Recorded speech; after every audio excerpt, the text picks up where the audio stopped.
गर्भवती महिला के साथ दुष्कर्म के बाद वह बेहोश हो गई। वहीं पास में खड़ा आदमी चाकू छुरी टटोल रहा था ताकि उसे मार डाले। ठीक उसी समय जब वह हमला करने ही वाला था,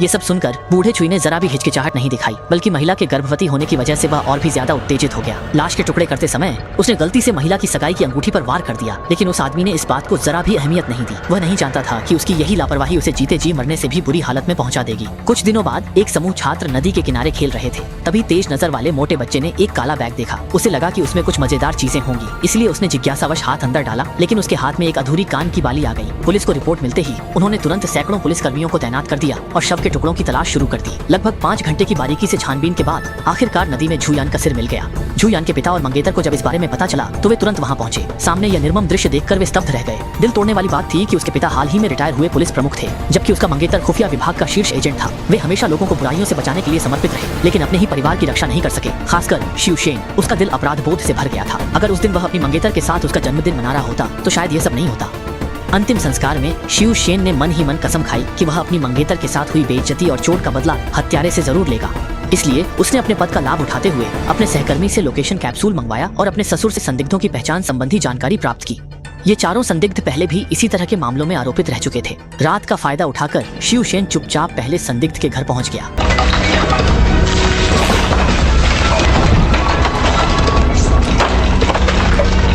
आदमी को जल्दी ही काबू में कर लिया गया। शिवसेन ने घटनास्थल की तस्वीरें निकालकर सवाल किए, लेकिन उस आदमी ने इसमें शामिल होने से इनकार कर दिया। शिवसेन कमरे से बाहर निकला और एक हथियार उठाकर उस आदमी के घर के मुखिया पर वार कर दिया। अगले दिन शिवसेन ने दूसरे संदिग्ध को निशाना बनाया। उसने तेजी से गाड़ी चलाई और सीधे उसे टक्कर मार दी। शिवसेन ने तस्वीर निकालकर उसकी पहचान की पुष्टि की। रात को पत्नी की हत्या का गम उसे सोने नहीं दे रहा था, इसलिए उसने तुरंत तीसरे संदिग्ध की तलाश करने का फैसला किया। सामने खड़ा यह लंबे बालों वाला व्यक्ति असली हत्यारा था। बूढ़े छुई ने शिकार चुन लिया था। बर्फीली ठंड में एक महिला आखिरी बस छूट जाने के कारण फंस गई थी और उसी समय बूढ़ा छुई गुजर रहा था। लड़की ने देखा कि आसपास कोई टैक्सी नहीं है। बूढ़े छुई की चिकनी चुपड़ी बातों में आकर वह सच मान बैठी और उसकी गाड़ी में बैठ गई।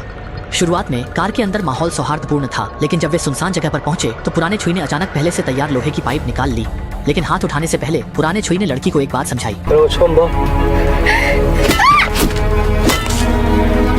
जब तक लड़की पूरी तरह बेहोश नहीं हो गई, तब तक पुराने छुई ने उस पर वार करना जारी रखा और फिर उसने लड़की के साथ एक अक्षम्य काम किया। इसके बाद वह उसे अपने कसाई खाने में ले गया और धीरे धीरे विशाल गिलोटिन का हैंडल खींचा। लेकिन जब पुराने छुई अगला शिकार ढूंढ रहा था, तभी शिवसेन चुपके से उसके घर में घुस गया और वहाँ का माहौल देखकर वह हैरान रह गया। घर के अंदर न केवल असली गोलियों वाली शिकार बंदूक रखी थी, बल्कि तिजोरी में भी सिर्फ महिलाओं की चीजें भरी हुई थी। शिवसेन ने एक नजर में ही अपनी पत्नी के कपड़े पहचान लिए। खून से सना पिछला आंगन ही असली वारदात की जगह थी। इसी समय उसने हैरानी से देखा कि उसकी पत्नी की हीरे की अंगूठी अब भी नाली में पड़ी थी। जब वह दुखी था, तभी दूसरी ओर पुराने छुई ने फिर से वारदात को अंजाम दिया। इस बार उसका निशाना एक महिला कॉलेज छात्रा थी। उसने लड़की को एक बाग में बांध दिया। लड़की लगातार मदद के लिए चिल्लाती रही, लेकिन जितना वह डरती और चिल्लाती, उतना ही ज्यादा पुराना छुई उत्तेजित होता गया। लेकिन जैसे ही वह अपनी हैवानियत निकालने ही वाला था, अचानक उसकी पीठ के पीछे से आवाज आई। उसने लड़की का मुंह कसकर दबा लिया, फिर जल्दी से पास पड़ी दरांती उठा ली। एक काली परछाई इस ओर आई। उसने लाइट जलाई। सामने बदला लेने शिवसेन खड़ा था, जिसकी आंखों में गुस्सा और हत्या की भावना थी। दोनों के बीच पहली लड़ाई शुरू हो गई। शिवसेन के वार तेज और बेरहम थे। कुछ ही मिनटों में उसने पुराने छुई को गिरा दिया। उसने एक प्लास्टिक बैग उठाया और उसका गला कसकर पकड़ लिया। पुराना छुई दम घुटने से बेहोश हो गया। लेकिन शिवसेन का मकसद उसे मारना नहीं था, बल्कि धीरे धीरे उसे यातना देना था। इसलिए उसने जीपीएस को पुराने छुई के मुंह में डाल दिया, फिर उसकी एक कलाई तोड़ दी और वहाँ से चला गया। पता नहीं कितनी देर बाद पुराना छुई बेहोशी से जागा। हैरानी की बात यह थी कि शिवसेन उसके लिए कुछ दवाइयों के पैसे भी छोड़ गया था। यह देखकर पुराना छुई पूरी तरह से हैरान रह गया।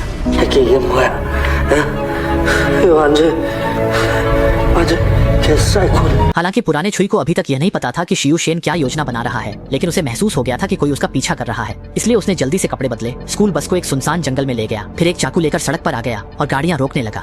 उसे तुरंत क्लिनिक जाकर अपने जख्मों की पट्टी करवानी थी। आधे घंटे से ज्यादा इंतजार के बाद उसने आखिरकार एक टैक्सी रोक ली। ड्राइवर दोस्ताना लग रहा था और मुस्कुराते हुए उसकी ओर देख रहा था। लेकिन जैसे ही पुराना छुई टैक्सी में बैठा, उसे कुछ अजीब लगा। डैशबोर्ड पर लगी तस्वीर और गाड़ी चला रहा ड्राइवर अलग अलग लोग थे। साफ था कि यह गाड़ी उन्होंने छीनी थी। दोनों छोटे चोरों का सामना करते हुए पुराना छुई ने बहाना नहीं किया। उसने अपने जूते से चाकू निकाल लिया।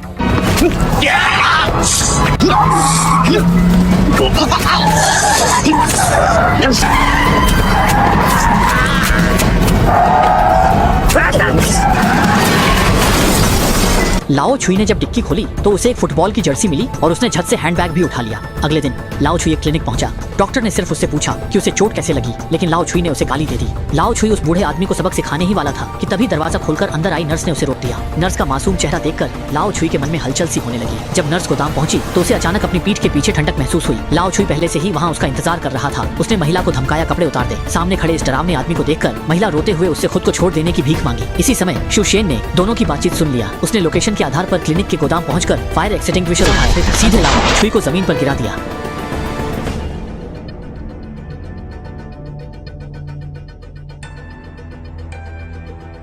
नर्स को जाते हुए देखकर शिवशेन ने तुरंत उसे रोक लिया।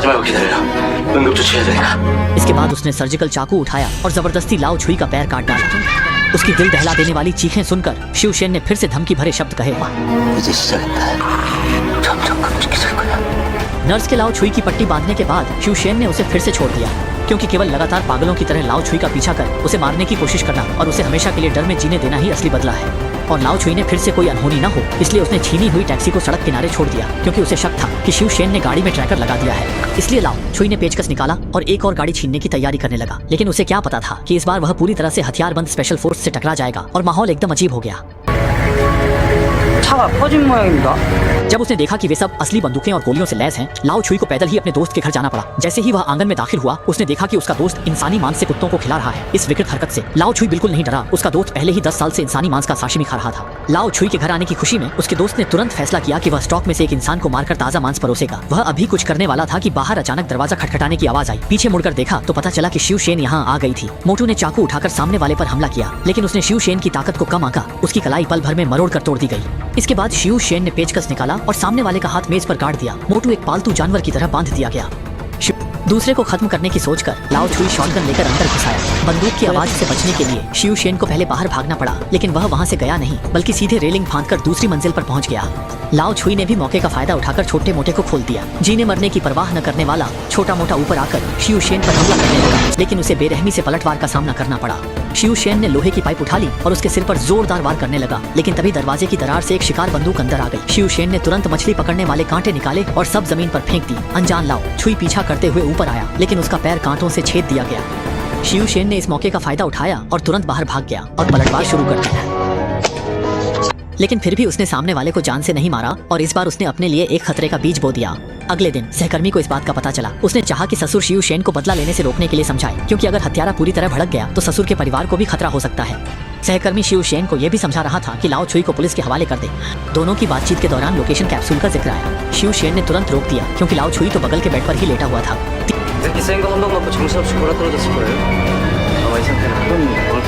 ठीक है, लेकिन लाओ छुई पहले ही दोनों की बातचीत सुन चुका था। उसी दोपहर लाओ छुई एक पुल के नीचे से जागा। वह सीधे एक दवा की दुकान में गया और खुद ही जुलाब ढूंढने लगा और बड़ी मुश्किल से लोकेशन कैप्सूल को बाहर निकाल लिया। शिवशेन द्वारा ट्रैक किए जाने से बचने के लिए लाओ छुई ने एक गश्त कर रहे पुलिस वाले को निशाना बनाया। जबरदस्त पिटाई के बाद लाओ छुई ने लोकेटर पुलिस वाले के मुंह में ठूंस दिया, फिर पुलिस की गाड़ी लेकर वहां से निकल गया। जब शिवशेन लोकेशन के आधार पर बाथरूम पहुंचा तब उसे समझ आया कि उसकी चालाकी पकड़ी जा चुकी है, लेकिन अब सब कुछ बहुत देर हो चुकी थी। लाओ छुई पहले ही अपने ससुर के घर पहुंच चुका था और उसने बेरहमी से बूढ़े आदमी की हत्या कर दी थी। वहीं उसकी साली के साथ दुष्कर्म कर उसे सड़क पर फेंक दिया। शिवशेन जब अपने ससुर के घर पहुंचा तो उसे पछतावा हुआ कि उसने जड़ से सफाया क्यों नहीं किया। इसी दौरान पुलिस प्रमुख को लाओ छुई का फोन आया, जिसमें उसने पुलिस स्टेशन जाकर आत्मसमर्पण करने की बात कही। प्रमुख ने पुलिस बल तैनात कर दिए और पुलिस स्टेशन के पास दिखाई दिए। वह हाथ ऊपर उठाए खड़ा था, पुलिस के आने और गिरफ्तार करने का इंतजार कर रहा था। सुहेन ने रिवर्स में गाड़ी चलाकर कार का दरवाजा तोड़ दिया।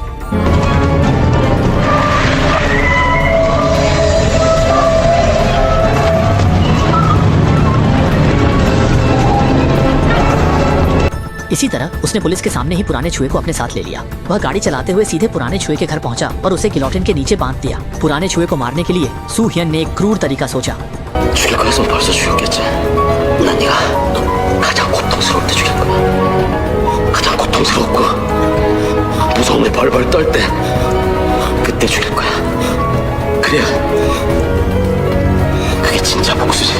आखिर में सुहेन ने चुपचाप घर के पिछले दरवाजे को ताला लगा दिया, फिर हेडफोन पहन लिए, क्योंकि उसने वहाँ एक बगिंग डिवाइस लगा रखा था।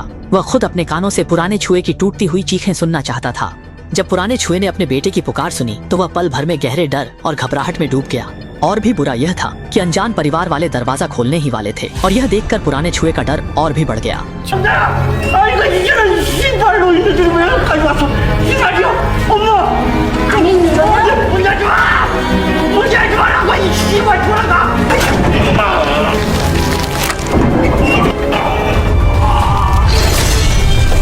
जमीन पर पड़े सिर को देखकर परिवार वाले बेहद दुखी हो गए। यह दृश्य इतना भयावह और हृदय विदारक था कि उनके होश उड़ गए। यहीं पर सू हियन ने 4 अपने प्रियजनों को खोने की कीमत पर आखिरकार अपना बदला पूरा कर लिया।